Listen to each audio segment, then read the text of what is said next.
Bu yaxınlarda belə bir statistik bilgi ilə qarşılaşdım. İnsanlar gündəlik 1 kilometr Reels izləyir. Əlbəttə, mənim üçün biraz gülməli bir informasiya idi. Çünki, yəni, daha doğrusu poetik bir ifadə idi. Çünki bunun nə dərəcə doğru və yanlış olduğunu bilmirəm və təbii ki, bu bilgidən yola çıxaraq da sizə interneti bağlayın, Reels izləməyin, o sizin həyatınıza ziyandır. Belə bir şey deməyəcəm. Çünki bu videonun özü də bir Reelsdir və mən də gün ərzində kifayət qədər Reels izləyirəm. İstirahət eləyəndə, biraz bekarçılıq olanda, yəni dincəlmək üçün Reelslərə baxıram. Sadəcə bu fakt məndə belə bir sual yaratdı. Öz şəxsi internet istifadə tarixçimə baxmaq istədim. Yəni mən illərdir internetdəyəm, illərdir internet istifadə edirəm. Müəyyən sosial şəbəkələrdə varam. O sosial şəbəkələrdə olan insanların statuslarını oxuyuram. YouTube'da bir çox YouTuberin kanalına abunə olmuşam, onların videolarını izləyirəm, bir çox podkast izləyirəm və bu geniş internet hövzəsi, bu internet resursları mənim həyatıma necə təsir eləyir?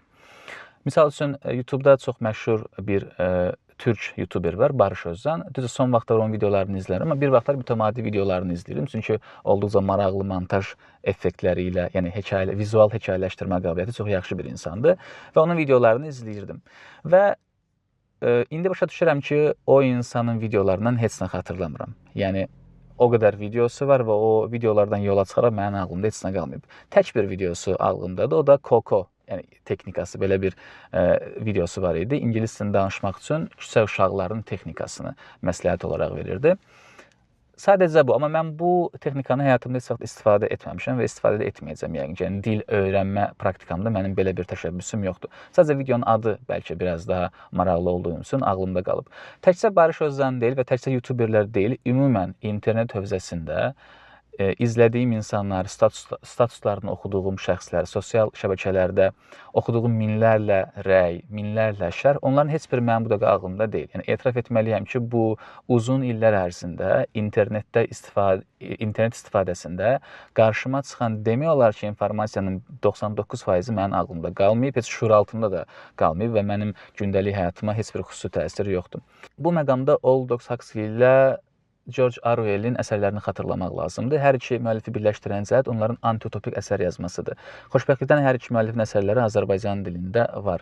Aldous Huxley'nin Cəsur Yeni Dünyasını biz Başlar nəşriyyatında çapdan çıxartmışıq.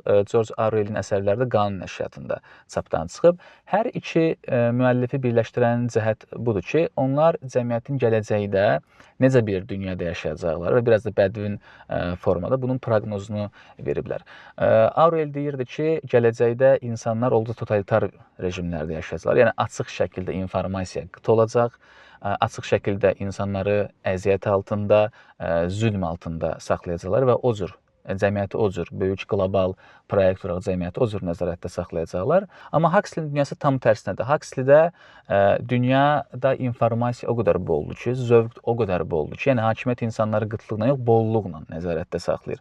İnformasiya o qədər boldur ki, internetdə o qədər çox video, o qədər çox musiqi, o qədər çox film, o qədər çox kitab var ki, insanlar artıq yaxşı və pis arasındakı o incə cizgini, yaxşı və pis arasında, həqiqət və yalan arasındakı cizgini itirmiş olurlar. Bu ayrımı itirmiş olurlar. Təəssüf ki, Huxley'nin dünyası daha realdır. Yəni bugün Huxley'nin dünyasında yaşayırıq. İnternet bolluğu, internet hövzəsindəki o axış, informasiya axışı, o video axışı, status axışı o qədər güclüdür ki, biz artıq həqiqətlə yalan arasında bütün sərhədləri itirmişik və ümumən topyekun həqiqətə qarşı olan marağımızı itirmişik. Son olaraq bunu deməliyəm ki, bu günə qədər məni edən şey, mənim şəxsiyyətimi formalaşdıran şey oxuduğum kitablardır və ağlımda ancaq o şeylər qalıb. Yəni bir çox şey həyatımda keçici olub, amma kitablardan əldə etdiyim həqiqət, onların məndə yaratdığı dəyişiklik yəqin ki, əbədi dəyişiklikdir və ölmə qədər mənimlə bərabər olacaq.